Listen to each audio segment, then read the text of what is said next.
Israel's Prime Minister Benjamin Netanyahu says many signs indicate that Iran's supreme leader, Ayatollah Ali Khamenei, was killed in coordinated strikes by the US and Israel on Iran. Netanyahu also said the high-security compound of the Ayatollah was completely destroyed and that Israel will continue to hit thousands of targets of the Iranian regime in the coming days. Earlier, the foreign minister said Khamenei was still alive, quote, as far as I know. And joining us now is DW correspondent Tanya Kamer in Jerusalem. Tanya, please tell us more about Netanyahu's statement. Yeah, I think that was the main message in the statement tonight to the Israeli public, that Prime Minister Benjamin Netanyahu said that basically Israel destroyed the compound of Iran's supreme leader Ali Khamenei, and that he was no more, in his words, and that he was killed in these opening strikes in the early morning.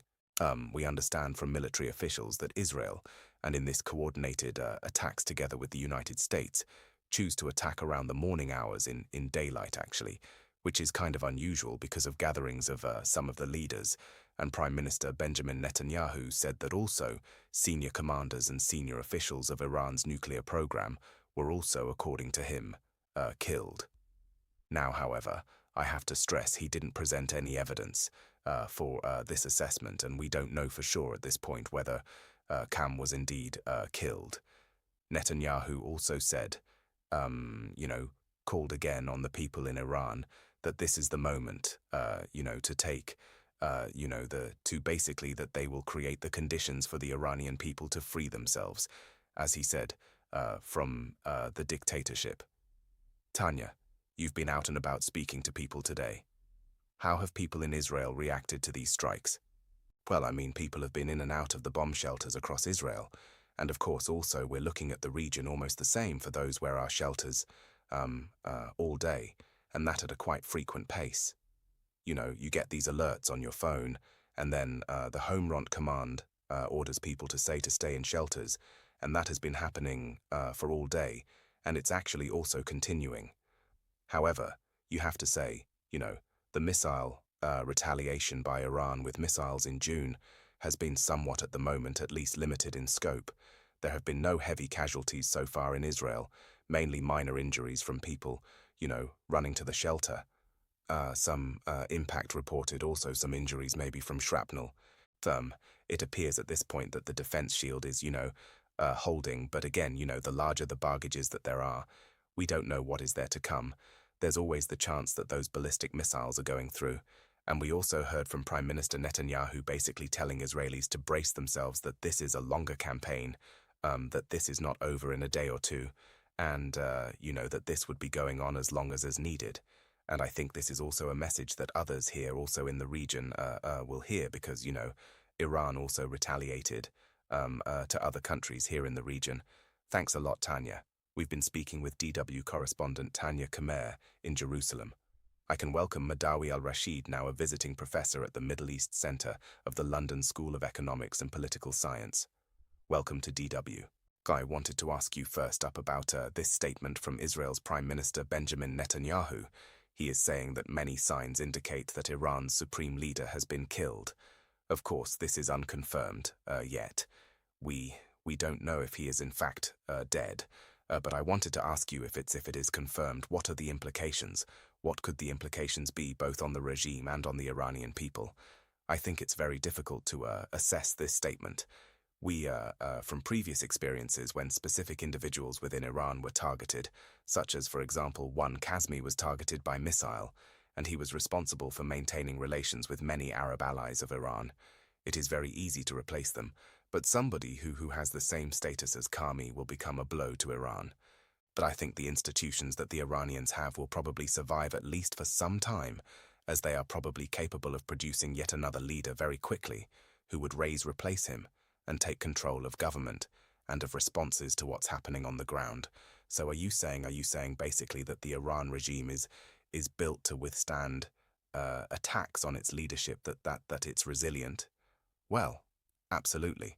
They've created many institutions, military, political, and leadership, in order to absorb any shocks. And let's not forget, this is a regime that has been strengthening itself for the last 47 years. It's not just one leader who's in control of a vast country with a vast population and resources.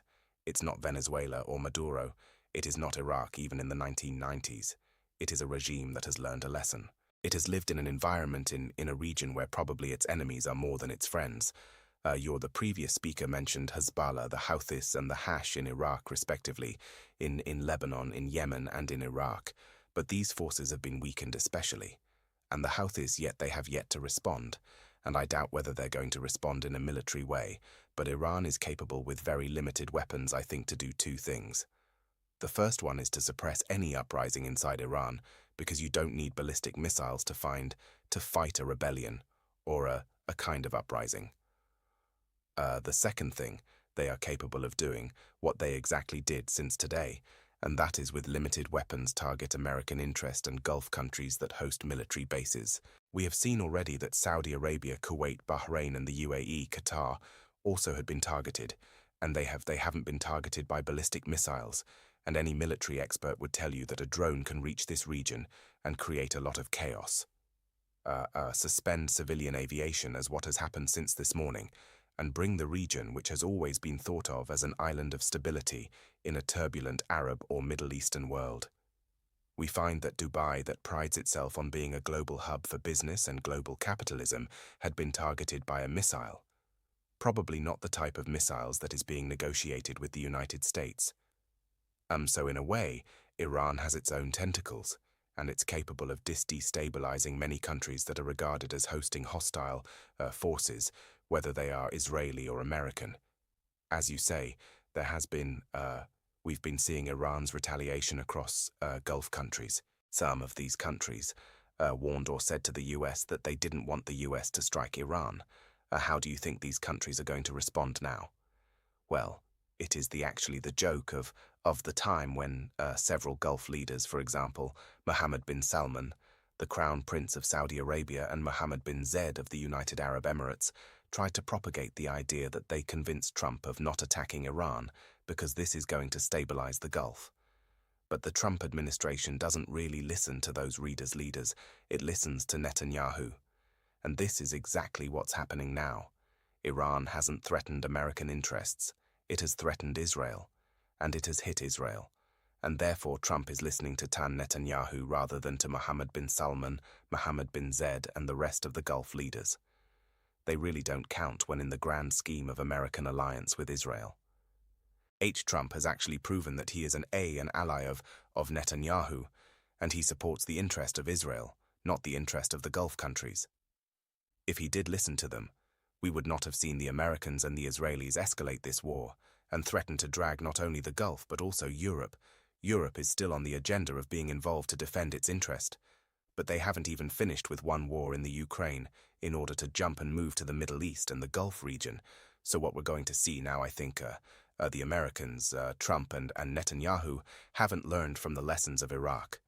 Iraq in 1991 was destroyed militarily, and the West encouraged an uprising in southern Iraq. But at the last minute, the West decided that they have achieved their goal, and they left those Iraqi people to die at the hands of Saddam Hussein. And it took several years until 2003, when the Americans and some allies in the West decided that they will go and invade Iraq and troops on the ground. But that lasted another 10 years of civil war. So we are in a messy region with messy superpower leadership that has put all its in one basket, and that is the basket of Israel. Thank you so much for your time. We've been speaking with Mad Madawi al-Rashid from the London School of Economics and Political Science. Thank you.